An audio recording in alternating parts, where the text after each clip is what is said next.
समय पहले की बात है। पहाड़ों और घने जंगलों से घिरा एक छोटा सा गांव था, रामपुर। रामपुर बहुत सुंदर और शांत गांव था। सुबह होते ही सूरज की किरणें खेतों पर पड़ती और पूरा गांव सुनहरे रंग में चमक उठता। गांव के लोग बहुत मेहनती और सीधे सादे थे। कोई खेतों में काम करता, कोई पशुओं की देखभाल करता और बच्चे तालाब के पास खेलते। लेकिन इस गांव के पास एक घना और रहस्यमयी जंगल भी था। उस जंगल के बारे में कई तरह की कहानियां सुनने को मिलती थीं। लोग कहते थे, उस जंगल में जंगली जानवर रहते हैं और कभी-कभी अजीब आवाजें भी सुनाई देती हैं। इसी गांव में एक गरीब लेकिन बहुत समझदार लड़का रहता था। उसका नाम था माधव। माधव के माता-पिता कई साल पहले गुजर चुके थे। वो अकेला ही गांव के किनारे एक छोटी सी झोपड़ी में रहता था। हालांकि वो गरीब था और ईमानदार था। हर सुबह वो जल्दी उठता, जंगल जाता और लकड़ियां काटकर उन्हें गांव में बेचता। उसी से उसका गुजारा चलता था। आज मुझे ज्यादा लकड़ियां काटनी होंगी, घर में आटा भी खत्म हो गया है। वह अपनी कुल्हाड़ी उठाता है और जंगल की ओर चल पड़ता है। रास्ते में उसे गांव के मुखिया मिलते हैं। अरे माधव, कहाँ जा रहे हो? मुखिया जी, जंगल जा रहा हूँ, लकड़ियां काटनी है, तभी तो आज का खाना बनेगा। मुखिया अचानक गंभीर हो जाते हैं। वो इधर-उधर देखते हैं जैसे कोई सुन न रहा हो। माधव, जरा ध्यान से सुनो, मैं तुम्हें कुछ बताना चाहता हूँ। क्या बात है मुखिया जी? ऐसी कौन सी बात है जो आप इतने धीरे से बोल रहे हो? पिछले 2 दिनों से जंगल के रास्ते में कुछ अजनबी लोग घूम रहे हैं। उनके इरादे ठीक नहीं लगते। हाँ, कुछ लोगों ने बताया कि वे राह चलते लोगों को डराकर उनका सामान ले लेते हैं। शायद ठग हैं। माधव थोड़ी देर सोचता है, फिर हल्की मुस्कान उसके चेहरे पर आ जाती है। अगर वे सच में ठग हैं, तो आज उन्हें भी किसी से मिलने का मौका मिल जाएगा। क्या मतलब? मतलब आज उन्हें पता चल जाएगा कि इस गांव में सिर्फ भोले लोग ही नहीं रहते। मुखिया हल्का सा मुस्कुराते हैं। सावधान रहना बेटा, ठग चालाक होते हैं। ठीक है मुखिया जी, लेकिन चालाक लोगों को भी उनसे चालाक कोई मिल जाता है। ये कहकर माधव अपनी कुल्हाड़ी कंधे पर रखता है और जंगल की ओर बढ़ जाता है। मुखिया उसे जाते हुए देखते हैं और मन ही मन कहते हैं, लगता है आज जंगल में कोई नई कहानी बनने वाली है। जंगल का रास्ता लंबा और शांत था। पेड़ों पर पक्षी चहचहा रहे थे, हवा में ठंडक थी और पत्तों की सरसराहट सुनाई दे रही थी। माधव धीरे धीरे जंगल के अंदर पहुंचा और लकड़ियां काटने लगी। देर मेहनत करने के बाद उसने लकड़ियों का एक बड़ा गट्ठर बांध लिया। तभी उसकी नज़र पास के पेड़ पर पड़ी। वहां मधुमक्खियों का बड़ा छत्ता था। अरे, कितना बड़ा छत्ता है! उधर जंगल के दूसरे रास्ते पर एक पुराने बरगद के पेड़ के नीचे 4 आदमी बैठे हुए थे। चारों के चेहरे पर चालाकी साफ दिखाई दे रही थी। उनके कपड़े धूल से भरे थे और उनकी आंखें हर आने जाने वाले रास्ते को ध्यान से देख रही थीं। ये चारों साधारण आदमी नहीं थे, ये थे 4 ठग। उनके नाम थे कालू, भोलू, टिल्लू और मंगलू। ये चारों गांव-गांव घूमते थे और भोले लोगों को डराकर उनका सामान छीन लेते थे। बरगद के नीचे बैठे-बैठे वे अपनी अगली चाल की योजना बना रहे थे। दोस्तों, कई दिनों से हमारी किस्मत साथ नहीं दे रही। हाँ, पिछले गांव में भी कोई हाथ नहीं लगा। सब लोग बहुत सतर्क हो गए हैं। लेकिन आज किस्मत जरूर बदलेगी। ये जंगल का रास्ता है, यहाँ से गुजरने वाले लोग अक्सर अकेले होते हैं। और अकेला आदमी हमारे लिए सबसे आसान शिकार होता है। अचानक टिल्लू की नज़र दूर रास्ते पर पड़ती है। वो आंखें सिकोड़कर देखने लगता है। रुको, उधर देखो, कोई दिखाई दे रहा है। कोई हमारी ओर ही आ रहा है। बाकी तीनों भी उस दिशा में देखने लगते हैं। दूर जंगल के रास्ते से एक लड़का धीरे धीरे चलता हुआ आ रहा था। उसके कंधे पर लकड़ियों का बड़ा गट्ठर था और हाथ में कुल्हाड़ी। अरे वाह, लगता है भगवान ने हमारी सुन ली। देखो तो सही, छोटा सा लड़का है और इतना बड़ा गट्ठर उठाए हुए हैं। और सबसे बड़ी बात, वो अकेला है। चारों ठग धीरे धीरे हंसने लगते हैं। आज तो हमारा दिन बन गया। लेकिन तभी कालू थोड़ी देर तक उस लड़के को ध्यान से देखता रहता है, फिर धीरे से कहता है, लेकिन एक बात अजीब है। अजीब? इसमें क्या अजीब है कालू? इतना छोटा लड़का और इतनी भारी लकड़ियां, फिर भी उसके चेहरे पर जरा भी डर नहीं है। कुछ पल के लिए चारों ठग चुप हो जाते हैं। अरे कालू, तू भी ना, वो बस एक गरीब लड़का है। और गरीब लोग सबसे आसान शिकार होते हैं। ठीक है, आज देखते हैं ये लड़का कितना भोला है। फिर वो धीरे से योजना बताता है। हम चारों अलग अलग जगह खड़े होंगे, हर कोई उसे अलग बात कहेगा ताकि वो डर जाए। और जब वो डर जाएगा तो अपना गट्ठर खुद ही हमें दे देगा। चारों ठग एक दूसरे की तरफ देखते हैं और जोर से हंसते हैं। चारों ठग अपनी योजना के अनुसार अलग अलग जगह खड़े हो गए। सबसे पहले रास्ते में भोलू खड़ा था। वो ऐसे खड़ा था जैसे किसी का इंतजार कर रहा हो। कुछ ही देर में माधव वहां पहुंच गया। उसके कंधे पर लकड़ियों का भारी गट्ठर था। अरे बच्चे, जरा रुको। माधव रुकता है और शांत नजरों से उसकी तरफ देखता है। क्या हुआ? भोलू लकड़ियों को ध्यान से देखने का नाटक करता है, जैसे उसने कोई भयानक चीज देख ली हो। तुम्हें पता है तुम अपने कंधे पर क्या उठा कर ले जा रहे हो? लकड़ियां हैं और क्या? भोलू अचानक पीछे हट जाता है। नहीं, ये लकड़ियां नहीं हैं, ये तो जंगल के भूतों की हड्डियां हैं। वो चारों तरफ देखने लगता है, जैसे उसे सच में डर लग रहा हो। अगर इन्हें घर ले गए तो रात को भूत तुम्हारे घर आ जाएगा। माधव कुछ पल उसे देखता है, फिर हल्का सा मुस्कुराता है। अच्छा, ऐसा है क्या? हाँ, अगर मेरी मानो तो इन्हें यहीं फेंक दो। माधव बिना कुछ कहे आगे बढ़ जाता है। भोलू धीरे से मुस्कुराता है। पहला डर तो मैंने इसमें डाल ही दिया, अब बाकी का काम आगे के 3 लोग करेंगे। थोड़ी दूर आगे टिल्लू खड़ा था। वो रास्ते के किनारे पत्थर पर बैठा था। जैसे ही माधव उसके पास से गुजरता है, अरे लड़के, जरा रुको। क्या हुआ? टिल्लू लकड़ियों को देखकर चौंकने का नाटक करता है। तुम्हें डर नहीं लगता? किस बात का? ये लकड़ियां नहीं हैं, ये शापित पेड़ की टहनियां हैं। शापित? हाँ, जिस घर में ये जाती हैं, वहां मुसीबत ही मुसीबत आती है। माधव अब थोड़ा समझने लगता है। वो मन ही मन सोचता है, बात है, पहले वाले आदमी ने भी कुछ ऐसा ही कहा था। लेकिन वो बाहर से डरने का नाटक करता है। सच में? क्या बात कर रहे हो? अगर जान बचानी है तो इन्हें कहीं दूर फेंक दो। माधव चुपचाप आगे बढ़ जाता है। पीछे खड़ा टिल्लू मुस्कुराता है। अब तो ये जरूर डर गया होगा।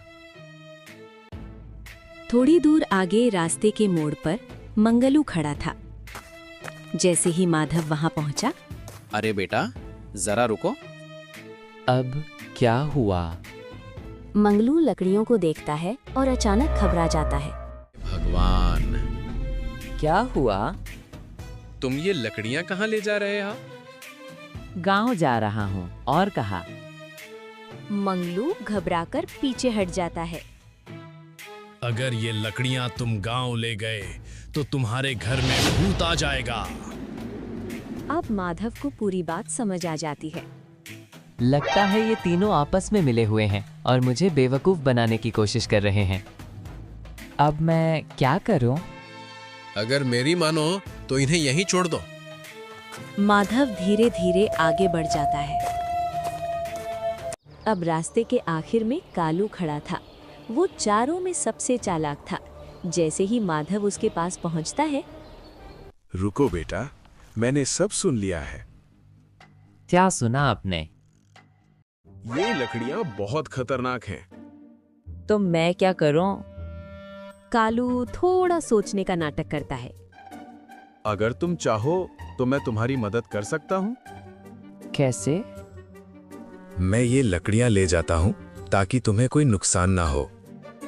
माधव डरने का नाटक करता है। सच में ये खतरनाक है? हाँ, ये बहुत खतरनाक है। माधव थोड़ा सोचने का नाटक करता है, फिर धीरे से बोलता है, ठीक है, आप इन्हें ले जाइए, लेकिन मुझे थोड़े पैसे दे दीजिए। मैं बहुत मेहनत से इन्हें यहाँ तक लेकर आया हूँ और मेरे घर में राशन भी खत्म हो चुका है, तो मैं कुछ इससे राशन खरीद सकूं। कालू तुरंत जेब से पैसे निकालता है। ये लो पैसे। माधव पैसे लेकर गट्ठर उसे दे देता है, लेकिन जाते जाते वो हल्का सा मुस्कुराता है। कालू को लगा कि उसने लड़के को बेवकूफ बना दिया है, लेकिन असल में माधव को सब समझ आ चुका था। चारों ठग जंगल के अंदर एक जगह इकट्ठा हो जाते हैं। आज तो बड़ा आसान शिकार मिला। वो लड़का कितना बेवकूफ था। डर के मारे तुरंत गट्ठर दे गया। मैंने कहा था ना, मेरी योजना कभी फेल नहीं होती। कालू, आज तो तूने कमाल कर दिया। उस लड़के को ऐसा डराया कि उसने खुद ही गट्ठर दे दिया। और इतने कम पैसों में हमें वो लकड़ी का गट्ठर दे गया।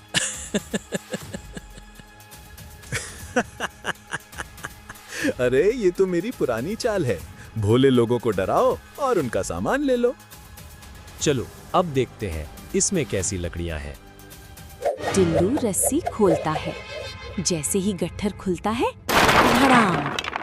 लकड़ियां एक तरफ गिरती हैं और उनके बीच से बड़े-बड़े पत्थर बाहर निकल आते हैं। कुछ पत्थर सीधे ठगों के पैरों पर गिरते हैं। ये क्या है? ये लकड़ियां नहीं है। अरे ये तो पत्थर हैं। कुछ पल के लिए जंगल में सन्नाटा छा जाता है। चारों ठग समझ ही नहीं पाते कि उनके साथ क्या हो गया। ये कैसे हो सकता है? सच में ये तो पत्थर है। मतलब उस लड़के ने हमें बेवकूफ बना दिया। अरे, और हमने उसे पैसे भी दे दिए। चारों के चेहरे गुस्से से लाल हो जाते हैं। अब धीरे धीरे उन्हें पूरी बात समझ आने लगती है। अब समझ में आया, वो लड़का इतना भी भोला नहीं था। हाँ, उसने जानबूझकर लकड़ियों के बीच पत्थर रखे होंगे ताकि हम उसे लेकर खुश हो जाएं। उसने हमारे साथ बहुत बड़ा खेल खेला है। चारों ठग अब बहुत गुस्से में थे। उनकी चाल उल्टी पड़ गई थी। उस लड़के ने हमारे पैसे भी ले लिए और हमें पत्थर दे गया। मैं उसे छोड़ूंगा नहीं। हमें उसका बदला लेना होगा। कालू की आंखों में गुस्सा चमक रहा था। वो मुट्ठी भींचकर बोलता है, आज उसने हमें बेवकूफ बनाया है, लेकिन याद रखना, हम उससे इस बात का बदला जरूर लेंगे। उन्हें बिल्कुल भी अंदाजा नहीं था कि जिस लड़के से वे बदला लेने की सोच रही हैं, वो लड़का उनसे कई कदम आगे सोच चुका है। उधर जंगल के रास्ते से चलते हुए माधव धीरे धीरे अपने गांव रामपुर पहुंच जाता है। उसके कंधे पर फिर से लकड़ियों का गट्ठर था। शाम होने लगी थी और गांव के चौपाल के पास कुछ लोग बैठे हुए थे। जैसे ही माधव वहां पहुंचता है, मुखिया जी और कुछ गांव वाले उसे देख लेते हैं। अरे माधव बेटा, तुम आ गए? हाँ मुखिया जी। आज माधव हल्का सा मुस्कुराता है। ठीक तो रहा, लेकिन आज जंगल में कुछ अजीब हुआ। ये सुनकर गांव वाले उत्सुक हो जाते हैं। अजीब? क्या हुआ? माधव चौपाल के पास बैठ जाता है और धीरे धीरे पूरी कहानी सुनाने लगता है। जब मैं जंगल से लकड़ियां काटकर वापस आ रहा था, तब रास्ते में मुझे 4 अजनबी आदमी मिले। पहले एक आदमी मिला। उसने मुझे रोककर कहा कि ये लकड़ियां नहीं, भूतों की हड्डियां हैं। गांव वाले हल्का हंसने लगते हैं। फिर थोड़ा आगे गया तो दूसरा आदमी मिला। उसने कहा कि ये शापित पेड़ की टहनियां हैं। फिर तीसरा आदमी मिला। उसने कहा कि अगर मैं इन्हें घर ले गया तो मेरे घर में भूत आ जाएगा। अब गांव वाले जोर जोर से हंसने लगते हैं। फिर क्या हुआ? फिर चौथा आदमी मिला। उसने कहा कि वो मेरी मदद कर सकता है और लकड़ियां ले जाएगा। माधव की बात सुनकर गांव वाले हंसने लगते हैं। माधव, तुम तो बहुत चतुर निकले। तुमने उन ठगों को अच्छा सबक सिखाया। लेकिन तभी एक गांव वाला अचानक कुछ सोचकर पूछता है। अरे माधव, एक बात समझ में नहीं आई। तुम तो कह रहे हो कि तुमने अपनी लकड़ियां उन्हें दे दी थीं, तो फिर ये लकड़ियां कहाँ से आईं? चौपाल पर बैठे सभी लोग अचानक चुप हो जाते हैं। सबकी नजर अब माधव पर थी। माधव हल्का सा मुस्कुराता है। असल में जब पहला ठग मुझे मिला था तभी मुझे समझ आ गया था कि ये लोग कुछ गड़बड़ करने वाले हैं। मैं थोड़ा आगे गया और चुपके से अपनी असली लकड़ियां जंगल की झाड़ियों में छुपा दी। फिर मैंने कुछ सूखी लकड़ियां इकट्ठी की और उनके बीच बड़े बड़े पत्थर रख दिए। गांव वाले हैरानी से एक दूसरे को देखने लगते हैं। अब सबको समझ में आने लगता है। मतलब तुमने उन्हें पत्थरों का गट्ठर दे दिया। और ऊपर से उनके पैसे भी ले लिए। वाह बेटा, तू तो बड़ा चतुर निकला। आज उन ठगों को पता चल गया होगा कि रामपुर के लोग इतने भोले नहीं हैं। माधव, आज तुमने सिर्फ खुद को ही नहीं बल्कि पूरे गांव को उन ठगों से बचा लिया। माधव मुस्कुराता है। उसी पेड़ के नीचे चारों ठग खड़े थे। उनके सामने जमीन पर बिखरे हुए थे पत्थर, वही पत्थर जिनके बदले उन्होंने अपने पैसे दे दिए थे। चारों के चेहरे गुस्से से लाल हो चुके थे। थत तेरी की, मैं विश्वास ही नहीं कर पा रहा कि हम इतने बड़े मूर्ख बन गए। इतने सालों से हम लोगों को बेवकूफ बनाते आए हैं, लेकिन आज एक छोटे से लड़के ने हमें ही बेवकूफ बना दिया। अगर दूसरे गांव में किसी को ये बात पता चल गई तो लोग हमारा मजाक उड़ाएंगे। कालू अब तक चुप खड़ा था। वो धीरे धीरे जमीन पर पड़े पत्थरों को देख रहा था, जैसे उसके दिमाग में कोई खतरनाक योजना बन रही हो। कुछ पल बाद उसने धीरे धीरे अपना सिर उठाया। उसकी आंखों में अजीब सी चमक थी। उस लड़के ने आज हमारे साथ बहुत बड़ा खेल खेला है। तो अब क्या करेंगे? एक छोटे से बच्चे की वजह से आज हमें इतना परेशान होना पड़ रहा है। कालू ने अपनी मुट्ठी कसकर पकड़ ली। अब हम उसे ऐसा सबक सिखाएंगे कि वो जिंदगी भर याद रखेगा। लेकिन कैसे? कालू मुस्कुराया। वो मुस्कान बहुत चालाक और खतरनाक थी। आज रात हम उसके घर जाएंगे। क्या घर जाएंगे? और फिर? और उसका सारा सामान उठा लेंगे, उसकी लकड़ियां, उसका राशन, उसकी कुल्हाड़ी, सब कुछ। चारों ठग जोर जोर से हंसने लगे, लेकिन उन्हें बिल्कुल भी अंदाजा नहीं था कि उनकी ये पूरी बातचीत कोई और भी सुन रहा था। असल में वो कोई और नहीं, माधव का मित्र केशव था। जैसे ही उसने ठगों की बातें सुनी, उसके चेहरे पर हल्की सी मुस्कान आ गई। अच्छा, तो ये लोग आज रात माधव के घर आने वाले हैं। वो कुछ देर सोचने लगा, फिर उसके चेहरे पर शरारती चमक आ गई। लगता है आज उन्हें एक और सबक सिखाना पड़ेगा। केशव तेजी से गांव की ओर लौटने लगा। जंगल का रास्ता अंधेरा होने लगा था। पेड़ों की छाया जमीन पर अजीब अजीब आकृतियां बना रही थी, लेकिन केशव बिल्कुल भी नहीं डर रहा था। उसके दिमाग में एक नई योजना तैयार हो चुकी थी। अरे केशव, इतनी जल्दी वापस कैसे आ गए? अरे माधव, तुझसे कुछ जरूरी बात करनी है। केशव धीरे धीरे सारी बात बताने लगा। अच्छा, तो ये बात है। आज रात वो मेरे घर आने वाले हैं। अब इन्हें मैं अच्छा सबक सिखाऊंगा। वो दौड़कर गांव वालों के पास चले जाते हैं, जहां पर मुखिया और गांव वाले चौपाल पर बैठे हुए होते हैं। क्या हुआ बेटा, ऐसे दौड़ते दौड़ते क्यों आ रहे हो? माधव उन्हें सारी बातें अच्छे से समझाता है। क्या कहा? वो ठग आज रात यहाँ आने वाले हैं? हाँ, और इस बार वे चोरी करने आएंगे। कुछ पल के लिए चौपाल पर सन्नाटा छा गया। फिर अचानक मुखिया मुस्कुराने लगे। अगर ऐसा है तो इस बार हम भी तैयार रहेंगे। हाँ मुखिया जी, और मेरे पास एक योजना भी है। बताओ बेटा, क्या योजना है? माधव धीरे धीरे अपनी पूरी योजना बताता है। योजना सुनकर सभी गांव वालों के चेहरे पर शरारती मुस्कान आ जाती है। धीरे धीरे रात गहरी होने लगी। गांव के घरों की रोशनी एक एक करके बुझने लगी। कुछ देर बाद पूरा गांव सोया हुआ लगने लगा, लेकिन असल में कई लोग जाग रहे थे। सबको पता था कि आज रात कुछ खास होने वाला है। माधव की झोपड़ी के अंदर एक खास जाल लगाया जा चुका था और गांव वाले पास ही छुपकर इंतजार कर रहे थे। आधी रात के करीब चारों ठग धीरे धीरे गांव में घुसते हैं। वे बहुत सावधानी से चल रहे थे। धीरे चलो, कोई जाग ना जाए। उस लड़के की झोपड़ी सामने ही है। चारों ठग धीरे धीरे झोपड़ी के पास पहुंच जाते हैं। दरवाजा थोड़ा सा खुला हुआ था। अरे दरवाजा तो खुला ही है, लगता है किस्मत आज फिर हमारे साथ है। लेकिन जैसे ही वे अंदर कदम रखते हैं, ऊपर से एक बड़ा जाल गिर जाता है। चारों ठग उसी में बुरी तरह फंस जाते हैं। अरे ये क्या हो गया? मुझे बाहर निकालो। तभी अचानक अंदर आते हैं माधव, मुखिया और पूरा गांव। चारों ठग जाल में फंसे हुए थे। उनके चेहरे डर से पीले पड़ चुके थे। जब तुम लोगों ने मुझे जंगल में डराने की कोशिश की थी, तब भी मैं तुम्हें छोड़ सकता था।